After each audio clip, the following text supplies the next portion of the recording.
I'm going to tell you a story tonight. Not something you read in the papers, but something that haunts the corners of our city, hiding under the shine of progress. It's the story of the Shatabdi Hospital, and the curse that was built right into its foundation. The grand, rusting gates, the vines covering the windows like skeletal hands. It looks like any other abandoned building, but the silence there is heavy. It's a silence earned by 70 years of betrayal and blood. You have to understand the history. 60 years ago, that land was a bustling, living village. Generations of farmers worked that soil. But then came Narration, a politician so rich and powerful, his heart must have been made of gold chains. He decided he needed that land for his modern, magnificent hospital. He didn't ask. He demanded. He swept them all away, those poor, simple farmers, treating them like parasites. They were violently thrown off their own ancestral land. As they were dragged out, one old woman, frail but fierce, turned and screamed a curse right at Sharma's gilded face. She said their suffering would be the foundation of his wealth. Sharma laughed, poured concrete over their homes, and built his hospital. He thought bricks and mortar could silence a curse. He was wrong. The people were gone, but their bitterness and their agony soaked into the soil. And the very lowest point of that hospital, the darkest, coldest part, was the morgue. That's where the curse took root. We have three young fools, typical thrill seekers you see on social media. Arav, the confident one with the flashlight and the camera. Priya, brave but with a healthy fear of the unseen. And poor, terrified Vikram, whose only defense against the world is his loud mouth and his mother's aloo paratha recipes. Arav, of course, thought it was all rubbish. It's just an abandoned building, Vikram, he scoffed as he snapped the rusted lock on the hospital gate. The only thing eating anything here is the dust. He had even put up a dare, 10,000 rupees to the one who touched a morgue slab. Vikram was already shaking. They slipped inside. Immediately they noticed the cold. It wasn't just a drop in temperature. It was the chill of ancient neglect, mixing with the sharp, metallic smell of sickness and old fear.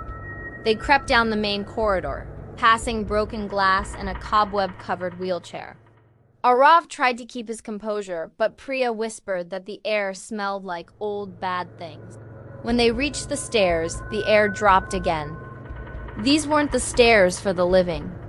They were steeper, darker, leading to the metallic door marked mortuary in faded Hindi. Priya begged them to stop, reminding Arav that this was the heart of the curse, the place where Sharma supposedly covered up more than just bodies. He covered up the history of the land. But Arav had a channel to feed. He pushed the door open. It groaned like a dying animal. The morgue was exactly as chilling as you imagine.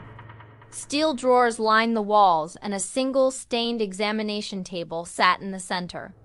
It was so cold Vikram genuinely wondered if the cooling system was still running after 60 years. Then Priya pointed. In the far corner, a figure sat on the floor, a frail old woman, translucent, weeping silently. She was dressed in simple farmer's clothes. Arav, ever the skeptic, raised his phone, trying to frame the shot. "Trick of the light," he insisted. But when the figure slowly lifted its head, its movements were wrong. Too smooth, too sad, too old. Then Vikram screamed, a high, piercing sound. "Atma!" "Ghost!" The weeping spirit rose. They heard the sound then, a dry, horrifying crack of ancient, spiritual bones echoing off the steel drawers. Arav and Priya grabbed Vikram and scrambled behind a steel workbench. Priya immediately understood. "Arav, this isn't a hospital haunting. These are the original owners, the people he displaced." Arav's flashlight, bobbing wildly, landed on the floor near the wall. He saw a faint, almost invisible seam in the concrete. When he kicked at it, the cement peeled back, revealing a dark hole and a sickly yellow light rising from below. A mournful, hungry chorus of voices hissed from the void. The weeping woman's spirit was suddenly right there, her face contorted in a look of pure, agonizing rage. She pointed a dusty finger straight down into the hole and whispered, "Our debt. Below." This was the core. The morgue was the lid on the debt, the terrible secret Harishankar Sharma had built his life upon. Arav knew they had moments, not minutes. They turned to flee, but the room exploded with movement. The steel morgue drawers began to slide open with violent force. They slammed out, but inside them were no corpses, just clouds of swirling earth and dust. From the dust, figures began to form, gaunt, shadowy farmers and laborers, their eyes glowing with that sickly yellow light from the hole. "The land is rising against us," Priya cried. "We're standing on the curse." One of the spirits, an old man with painfully elongated arms, lunged and grabbed Vikram's ankle. Vikram wailed as he was dragged backwards, the spirit's touch colder than anything he'd ever felt. Arav smashed his phone, still recording, onto the spirit's hand. The modern technology gave the spirit pause, a flash of pain making it momentarily recoil. They scrambled out and ran, flying back up the stairs. As they ran through the halls, Arav glanced back. He saw the translucent, silent shapes of the long-dead patients standing in the doorways, watching the whole affair, not joining the attack, but just witnessing the retribution with hollow, apathetic eyes. They saw the vengeful spirits all the time. They burst out to the main door, slamming into the ornate gate they had closed behind them. Vikram hit it with a cartoon bonk. Arav realized he had automatically reset the lock. The chilling sound of the dust spirits grinding against the stone floor was right behind them. Priya, finding a strength she never knew she had, grabbed a rusted pipe, shoved it through the chain, and twisted until the old metals snapped. They tumbled out onto the dusty street just as the first rays of dawn began to paint the sky.